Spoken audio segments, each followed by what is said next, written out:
महत्त्वाची घडामोड आहे। केंद्रीय अर्थमंत्री निर्मला सीतारामन आज अर्थसंकल्प सादर करणार आहेत आणि थोड्याच वेळात निर्मला सीतारामन राष्ट्रपती भवनात जाणार आहेत। अर्थसंकल्पातून सर्वसामान्यांच्या आशा आकांक्षा पूर्ण होणार का याकडे जनतेचं लक्ष असेल।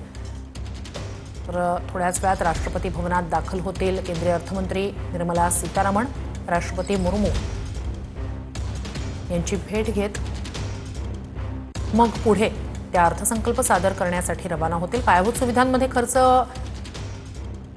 वाढवला जाईल। विशेष करून रस्ते रेल्वे संरक्षणावर खर्च वाढवला जाण्याची शक्यता आहे, म्हणजे अधिकचा निधी त्यासाठी दिला जाण्याची माहिती समोर येते।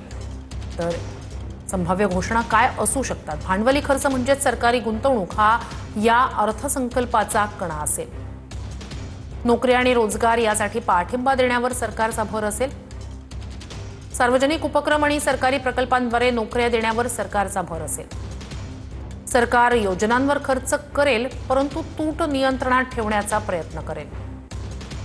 वित्तीय तूट सुमारे 4 ते 4.5% मर्यादेत ठेवण्याचा सरकारचा प्रयत्न आहे। मध्यमवर्गीय आणि पगारदार व्यक्तींना काही कर सवलत मिळू शकते। कर स्लॅब म्हणजे टॅक्स स्लॅब किंवा मानक कपातीमध्ये किरकोळ बदल अपेक्षित आहे। या अर्थसंकल्पात मोठ्या कर कपातीची अपेक्षा नाही। वृद्धांसाठी कर आणि पेन्शन किंवा आरोग्याशी संबंधित सवलत दिली जाऊ शकते।